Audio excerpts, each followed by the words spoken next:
एक बार फिर देश के लोकतंत्र के सबसे बड़े मंदिर यानी कि संसद में अविश्वास प्रस्ताव की राजनीति जोरों पर है। अविश्वास प्रस्ताव तब लाए जाते हैं जब जो वर्तमान सरकार है उसके खिलाफ कोई बड़ा गंभीर मुद्दा हो और सरकार गिराने की स्थिति में विपक्ष हो। हालांकि पुराने इतिहास को देखें तो अधिकतर ये अविश्वास प्रस्ताव अपनी मंजिल तक नहीं पहुंच पाए हैं, लेकिन इन्होंने विपक्ष को सरकार पर हमला करने का मुद्दा अवश्य दे दिया है। पिछले कुछ दिनों से लगातार देश की राजनीति में संसद में मणिपुर का मुद्दा गर्म है। मणिपुर की हिंसा को लेकर खासतौर पर जो एक वीडियो आया और खूब वायरल हो गया, उसको लेकर विपक्ष सरकार पर हमलावर है और प्रधानमंत्री नरेंद्र मोदी को सदन में वक्तव्य देने को लेकर अपनी मांग पर अड़ा रहा। जब यह मांग नहीं मानी गई है बीजेपी सरकार द्वारा, एनडीए सरकार द्वारा, तो फिर विपक्ष ने अविश्वास प्रस्ताव प्रस्तुत कर दिया। मणिपुर मुद्दे को लेकर विपक्ष के अविश्वास प्रस्ताव पर मंगलवार 8 अगस्त को लोकसभा में बहस लगातार जारी है। प्रधानमंत्री नरेंद्र मोदी के लिए यह दूसरा मौका है जब वे अविश्वास प्रस्ताव का सामना कर रहे हैं। इससे पहले नरेंद्र मोदी सरकार को 2018 में अपने पहले अविश्वास प्रस्ताव का सामना करना पड़ा था। तब यह प्रस्ताव भारी अंतर से गिर गया था। आजादी के बाद से यह 28वां अविश्वास प्रस्ताव है।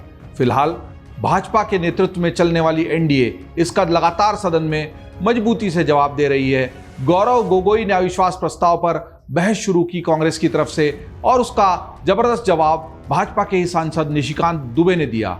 विपक्ष इसको लेकर सरकार के खिलाफ लगातार हमलावर है।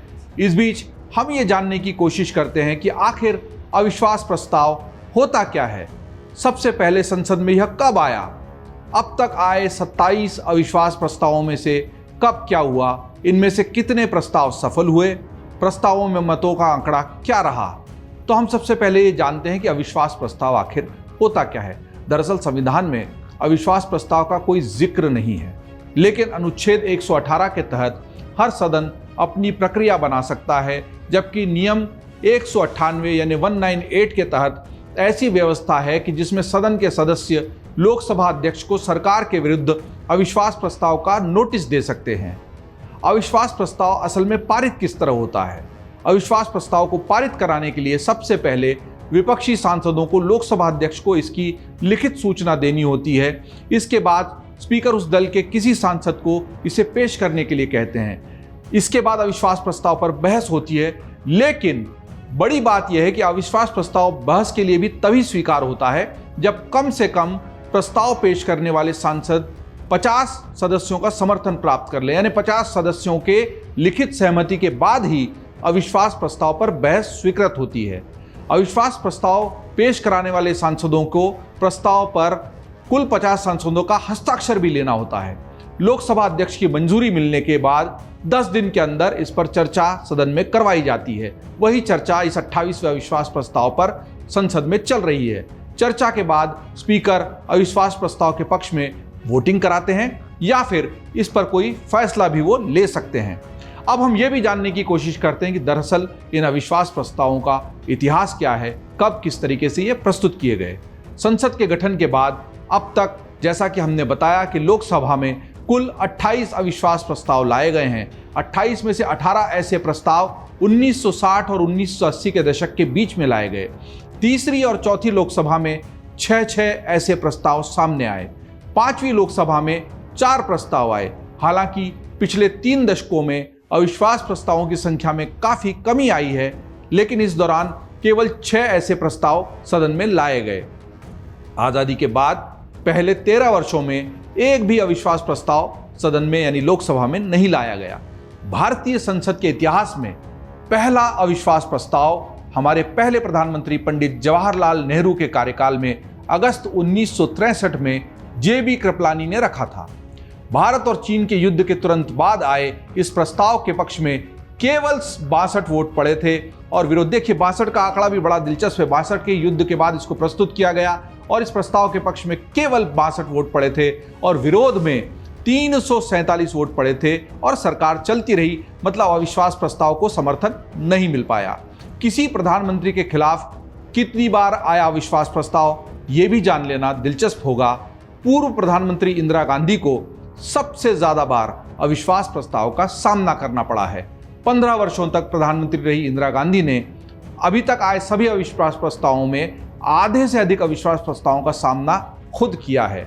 27 प्रस्तावों में से 15 प्रस्ताव अकेले प्रधानमंत्री इंदिरा गांधी के कार्यकाल में आए थे, यानी कि सबसे ज्यादा अविश्वास प्रस्तावों का सामना करने वाली प्रधानमंत्री इस देश में अभी तक कोई है तो वो इंदिरा गांधी हैं।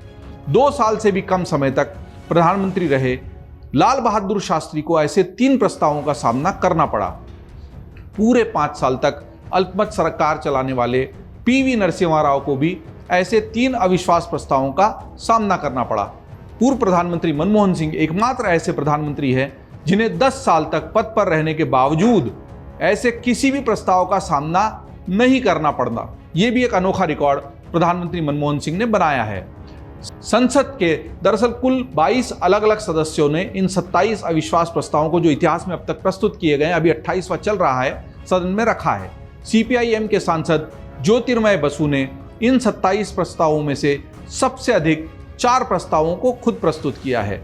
उन्होंने अपने चारों प्रस्ताव इंदिरा गांधी सरकार के खिलाफ रखे थे। तो जाहिर है जो सबसे ज्यादा अविश्वास प्रस्तावों का सामना, 15 अविश्वास प्रस्तावों का सामना इंदिरा गांधी ने किया था, उसमें 4 तो अकेले एक सांसद ने उनके खिलाफ रखे थे। अटल बिहारी वाजपेयी और मधु लिमये ने 2-2 प्रस्ताव सदन में अविश्वास प्रस्ताव पेश किए हैं। अटल बिहारी वाजपेयी ने विपक्ष में रहते हुए पहला प्रस्ताव इंदिरा गांधी सरकार के खिलाफ पेश किया था और दूसरा नरसिम्हा राव सरकार के विरुद्ध पेश किया था। 2003 में सोनिया गांधी ने भी अविश्वास प्रस्ताव पेश किया था। मोदी सरकार के खिलाफ अब तक कुल कितने अविश्वास प्रस्ताव आए हैं, यदि यह सवाल आपके जहन में है तो यह दूसरी बार है जबकि मोदी सरकार अविश्वास प्रस्ताव का सामना कर रही है। इससे पहले भाजपा के नेतृत्व वाली एनडीए सरकार को 20 जुलाई 2018 को अपने पहले अविश्वास प्रस्ताव का सामना करना पड़ा था और यह प्रस्ताव भारी अंतर से सदन में गिर गया था। यानी सरकार के पास चूंकि सदन में जबरदस्त समर्थन था, यह प्रस्ताव केवल चर्चा का विषय बनकर रह गया। यह अविश्वास प्रस्ताव चंद्रबाबू नायडू की पार्टी टीडीपी द्वारा लाया गया था। अब तक कुल कितने अविश्वास प्रस्ताव फिर सफल रहे हैं? अगर अब ये 28वां चल रहा है और 27 पेश कर दिए गए तो क्या कभी अविश्वास प्रस्ताव सरकार को गिरा भी पाए? यह सवाल अगर हमारे जहन में आता है तो इसके बारे में जो तथ्य हैं वो जान लेना भी दिलचस्प होगा। हालिया अविश्वास प्रस्ताव से पहले आए 27 प्रस्तावों में से 26 मतदान के चरण में पहुंचे। मतलब एक प्रस्ताव ऐसा था जिसको लेकर मतदान भी नहीं हुआ। अगर इतिहास पर नजर डालें तो सिर्फ वाई.बी. चौहान द्वारा 1979 में प्रस्तावित अविश्वास प्रस्ताव के चलते मोरारजी देसाई की सरकार गिरा दी गई थी और मोरारजी देसाई के शासनकाल में उनकी सरकार के खिलाफ 2 बार अविश्वास प्रस्ताव लाए गए थे। पहले प्रस्ताव के दौरान घटक दलों में आपसी मतभेद होने की वजह से प्रस्ताव पारित नहीं हो सका था, लेकिन दूसरी बार जैसे ही मोरारजी देसाई को हार का अंदाजा हुआ, उन्होंने मत विभाजन से पहले ही इस्तीफा दे दिया। यानी उनको ये लग गया था कि अगर मत विभाजन होता है तो उनको मुंह की खानी पड़ेगी। तो यह एकमात्र ऐसा मौका है जब मतदान नहीं हुआ 26 में से एक बार, और लेकिन उसी में सरकार गिर भी गई। बाकी 26 अवसरों में से 22 का निर्णय मत विभाजन द्वारा किया गया, जबकि अन्य 4 का फैसला ध्वनि मत द्वारा किया गया। यानी जो सदन में अध्यक्ष द्वारा पूछा जाता है कि जो सदन के इस प्रस्ताव के पक्ष में वो हाँ कहें और जो प्रस्ताव के पक्ष में नहीं वो ना कहें, उस तरीके से हुआ था। प्रस्तावों में दरअसल मत विभाजन किस तरीके से हुआ और उसका आंकड़ा क्या रहा अविश्वास प्रस्तावों में, वो जानना भी बहुत ही दिलचस्प होगा। कुल 22 प्रस्तावों के दौरान मत विभाजन हुआ। इनमें से 1993 में सीपीआईएम के अजय मुखोपाध्याय द्वारा प्रस्तावित प्रस्ताव पर सबसे कड़ा मतदान हुआ था जब पीवी नरसिम्हा राव प्रधानमंत्री थे। इस दौरान प्रस्ताव केवल 14, पक्ष में 251 और विपक्ष में 265 के अंतर से गिर गया था। मतलब सरकार गिरते गिरते बच गई थी। केवल 14 मतों का अंतर था, 251 पक्ष में और विपक्ष में 265। मतलब अगर 14 वोट कम पड़ जाते तो उस वक्त नरसिम्हा राव की सरकार गिर सकती थी।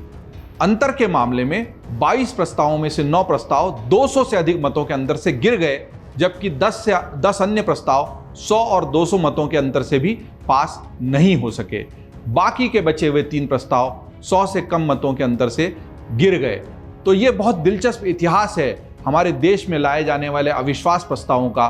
दरअसल अविश्वास प्रस्ताव अब जरिया बन गए हैं सत्ता में बैठी हुई सरकार पर हमला करने का। बहस होती है, अगर 50 से अधिक सांसदों की स्वीकृति है तो बहस अनिवार्य है, और उस अनिवार्य बहस के दौरान विपक्ष कोशिश करता है कि सरकार को कटघरे में खड़ा कर दे।